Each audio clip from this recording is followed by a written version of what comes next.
My husband got caught up in one of those pig butchering scams, and we ended up losing $1 million. I'm sharing this story because I don't want anyone else to go through what we did, and honestly, I'm open to advice or even judgment since I've already said plenty of awful things to myself, and there's probably nothing you could say that I haven't already thought of. Late last year, I was in a rough place mentally, and my husband had just been through his own set of problems, so we were both walking around moody and snapping at each other. I made a comment that made him think I was planning to leave him when in truth it was the opposite. I was really trying to say that I was scared he might be the one who would walk away. That misunderstanding, along with all the negativity, pushed him to start looking for advice from people on social media.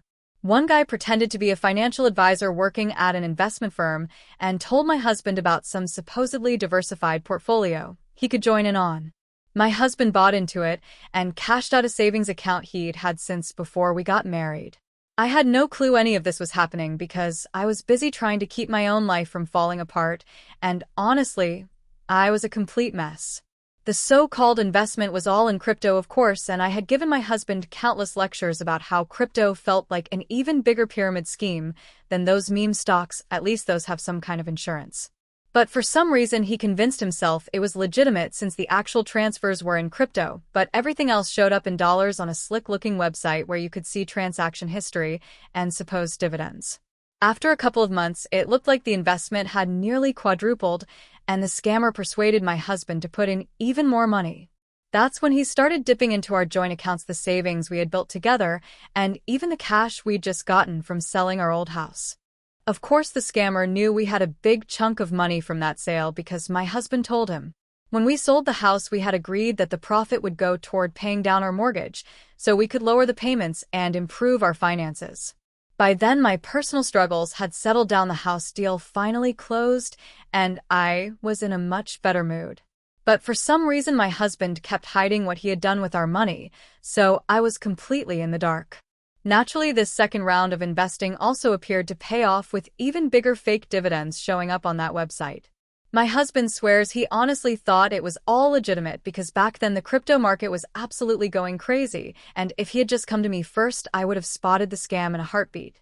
That's when the real chaos began. He tried to close the so-called investment account, and suddenly there were surprise fees, taxes, and every other kind of nonsense popping up.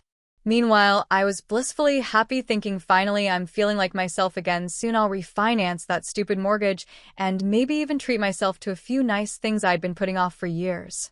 But by that point, every bit of our savings, our nest egg, and even our retirement money had already disappeared. Then my husband went to his family for help and they handed him an amount of cash about the size of a graduate school loan, and of course he moved it straight into crypto just like before, and every dime vanished into the scammer's black hole, while I stayed completely clueless like a fool. Later he tried to request a withdrawal and they demanded ID, bank account numbers, and all sorts of documents. Then came new fees, so he took out more loans and kept throwing everything into the pot because why not at that point? After a couple of months of endless delays, money bouncing between different banks with multi-factor logins, transaction histories, and all kinds of fake paperwork to make it look real, his relatives started demanding their money back. Naturally, none of them said a single word to me, so now they're on my blacklist too, because not one of them realized it was a scam, and none of them even asked my husband if I had given him permission to borrow hundreds of thousands of dollars. Eventually, my husband confided in a real friend, and thank goodness that friend hinted that the whole thing smelled fishy. And so on Valentine's Day, my husband finally laid everything out for me. He didn't even realize it was a scam until he started explaining it out loud, and I caught on immediately, and piece by piece, I learned the full damage. Every cent was gone, all our savings completely wiped out, and now we're buried in massive debt. Before this, our net worth was close to $1 million, now we're hundreds of thousands in the red. Honestly, I'm still in shock. Friends keep asking why I haven't filed for divorce, and maybe it's because doing that would only force me to give up the one thing we have left, our house, and we'd have to sell it. I pushed my husband into family therapy, and we're signing papers so that the debt is in his name alone while we move the assets over to mine. If I leave, I lose the house, and I'm left with a giant mountain of debt, and he'll be nearly $1 million in debt to me because of this mess. I don't know if I have the heart to take that step, because as much as he wrecked our finances, none of this was done out of malice. It was unbelievably stupid and shady, mostly just plain stupid. Yeah, I made my husband file a police report, and of course, he completely panicked the moment I realized it was a scam. He threw an ugly fit convinced that our savings were probably now helping to fund terrorists or human traffickers or some other dark mess. I know the money is gone, and there's no way we're getting it back. That's pretty much the story, and I wanted to share it as a warning, because sometimes knowing a little can be more dangerous than not knowing at all. My husband is educated just like I am, and we'd had some solid investments in the past that actually made money, and that track record gave him a false sense of confidence and made him way too relaxed.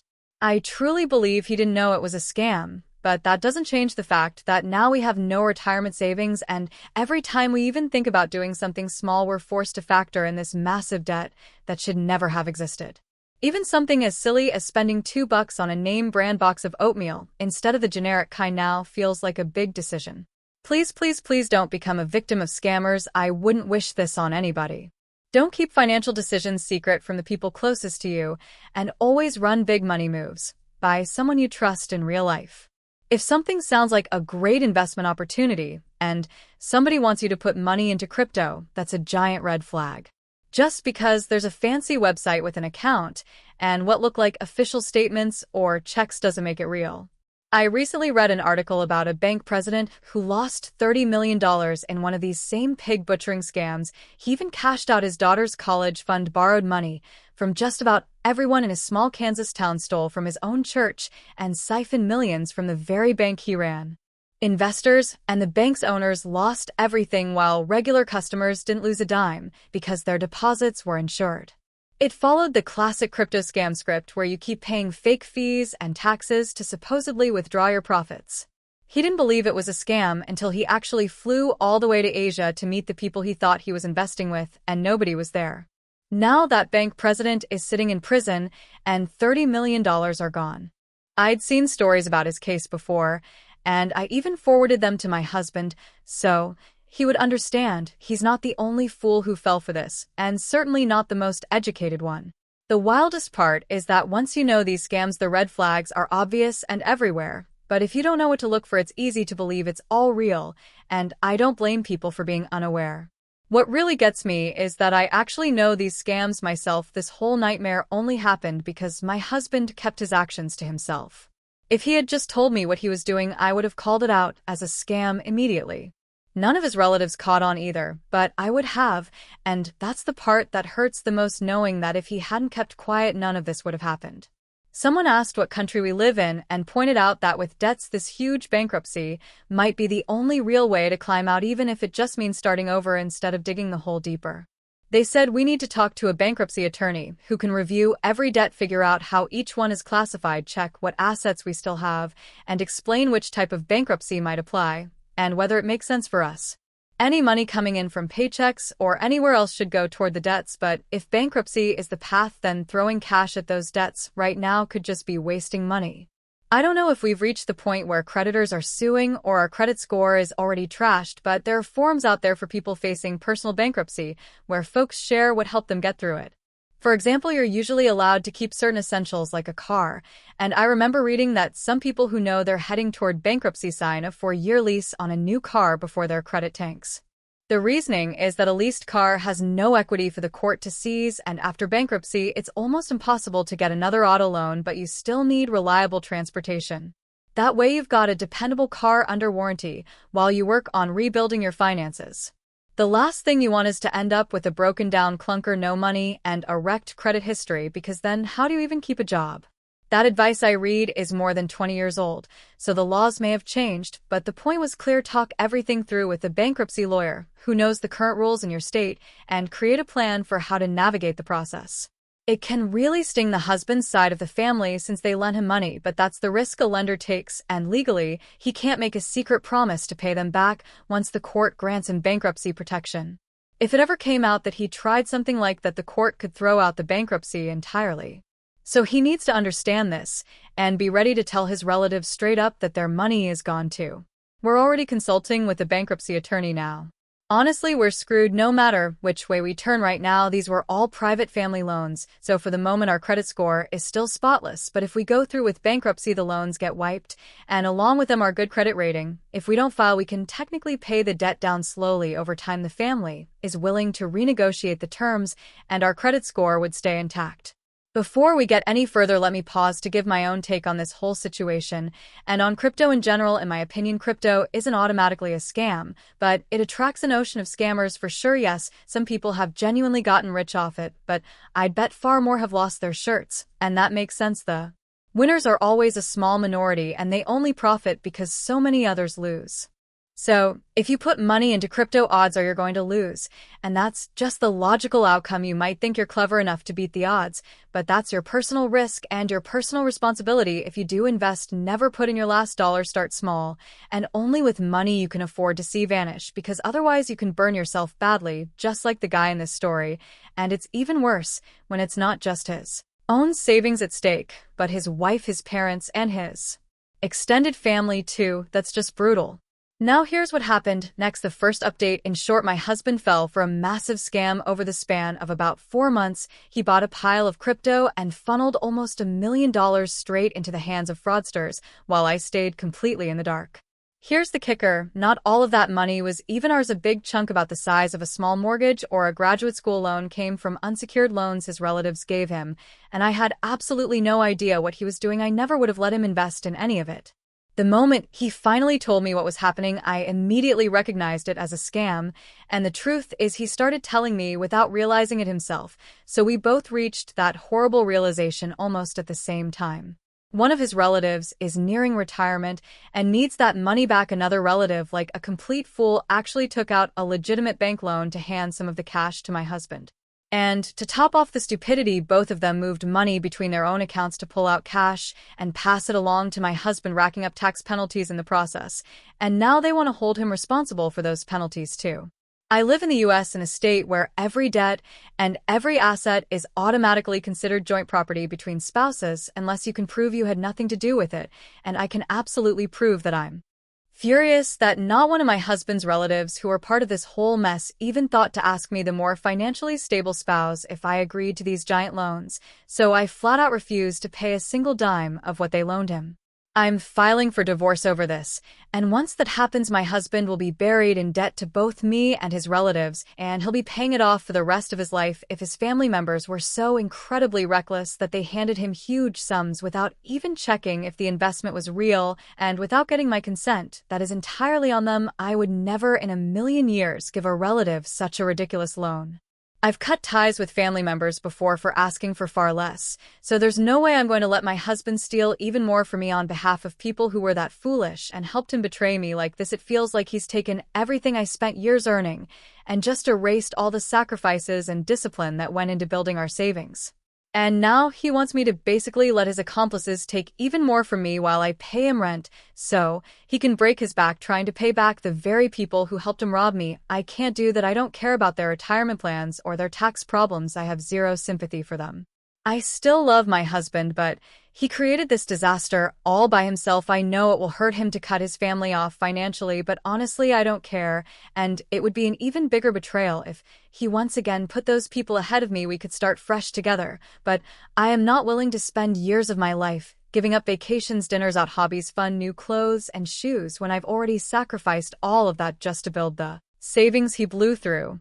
I will not give up my own life to cover for idiots who drag themselves into this without my knowledge or approval. If I give my husband an ultimatum, either we stop bailing out his relatives, or I'm gone. Does that make me the jerk? For context, we're both just under 40. One of his relatives is around 45, the other a bit over 60, and honestly, I don't think I'd be the bad guy at all. He already betrayed me once, and that's more than enough. Hi, everyone. First, yes, we're still married and still together, and we're even planning a little anniversary trip later this year. It'll be more low-key than I originally imagined for obvious reasons, but we're excited. Maybe this is TMI, but we've also started being intimate again and acting like a normal couple. The family planning goals we'd put on hold are back on track too. My husband had some libido issues, mostly because he felt worthless after everything that happened, but he's worked through them. Second, no, he never cheated on me. emotionally or physically. We decided to call what happened financial infidelity because of the secrecy. It wasn't outright lying, but it was a huge breach of trust. I made him recover every single message he exchanged with the scam bait person. Honestly, it was almost funny how clueless he'd been. The photos the scammer used were real, but the chat messages were clearly AI-generated. The scammer tried flirting a few times, but my husband just kept responding with nice comments about me. That was actually a relief. If there had been any romantic or secretive flirting, even just messages, I'd have walked away. He genuinely fell for the fake friendship, and looking back, that kind of naivete fits with his very religious, sheltered upbringing. Third, we now keep separate finances. Every single expense that leaves our shared household account gets screenshotted and documented. We've divided all our money except for what we both contribute to basic joint expenses, utilities, mortgage, that sort of thing. We're also drafting a post-nuptial agreement. All debts tied to the scam are his personal responsibility. All equity in our house is mine, except for anything above the amount of money he drained from our savings. To put it simply, the number he lost is so large that the house would have to appreciate past $1 million before he'd have any claim to its value. Long story short, if we ever divorced, I wouldn't be left with nothing. My husband would owe me such a huge amount for life that I could have it garnished straight from his paycheck if I needed to. We still haven't reached any real agreement about the loans his relatives gave him, and I refuse to help pay them back because those relatives were part of the scam too, and never once asked me if it was okay to hand my husband hundreds of thousands of dollars. So far they haven't pushed to be repaid, but staying in this marriage came with one clear condition for me, that I will not cover those debts, and that will not change even if my husband tries to wear me down over time, because I am way more stubborn than he is. I can already see he's halfway resigned to letting his family be disappointed, and honestly, I don't feel bad about that at all. They made a dumb investment, I didn't. What does get to me, though, is the huge guilt my husband still carries. He beats himself up almost every day, or at least every week, and it drives me crazy. That's a big reason we're in family therapy right now. His constant self-punishment makes it harder for me to move on. I can almost forget that he flushed all of our money until he starts his little pity show. I get that he should feel bad, but when he spirals, it ends up punishing me too, so we're working on that. And of course, my own trust issues are still there, which is no surprise. One couple we know went through something similar, secret business debts, and they actually split up. That really scared my husband. Our friend group has taken my side and has been helping us get back on our feet, which has made a huge difference. The gloom that used to drive me crazy fades a lot faster when my dad talks with my husband and helps pull him out of that dark place. My husband's own family is, honestly, both emotionally stunted and painfully naive, as you've probably gathered, so those conversations with my dad are pure medicine for him. Funny enough, we ended up digging into some uncomfortable old family stories of big financial losses. My dad's wife, she's actually my blood relative, lost about half of what we just lost because of bad investments back in the early 2000s. There was even talk of divorce and bankruptcy at the time, but they stayed together. In the end, our income was too high to qualify for bankruptcy anyway. It's a bit of a mixed feeling now, but my credit score is definitely grateful I didn't end up filing for bankruptcy myself. And apparently my grandparents once lost something like $10 million in one of those savings and loan scandals. It just goes to show that plenty of people get caught in these kinds of traps. As for law enforcement, nothing really happened. Trump basically gutted the DOJ and the FBI, so at the federal level no one did a thing. Some guy from the Secret Service actually called us once, but it never led anywhere. I made my husband file scam reports with every agency we could, even though it was obvious how hard it was for him to relive his own stupidity.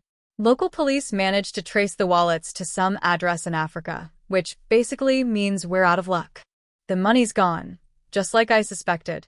Every now and then the scammers still slide into my husband's DMs begging for more money. We forward every message straight to law enforcement, of course. I'm planning to get a federal court order and officially include everything we know about the scammer and their aliases, at least before the statute of limitations runs out. I know it's probably pointless, but for that kind of money, even a tiny chance of recovering something is worth the filing fees. I just want there to be a public record of what this scam did to us. So that's where we're at. I wouldn't call it a happy ending, but I didn't destroy my life, and we didn't lose our house, our cars, or anything else. Everyone's alive and healthy. I hope that anyone who has already fallen victim to scams, or might in the future, can find some peace knowing there's a way to get through this kind of betrayal and financial collapse.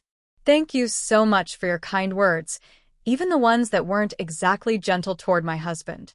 I just needed a space to be angry, hurt, and confused, and this forum gave me that. That's it. Thanks for listening to my story all the way through. Don't fall for scams like this. Check out our previous posts here, and drop a comment if you'd like to hear more stories about scams. I think I can dig up some other interesting ones. And to make sure you don't miss any new topics in the future, be sure to subscribe to our channel if you haven't already. Good luck out there.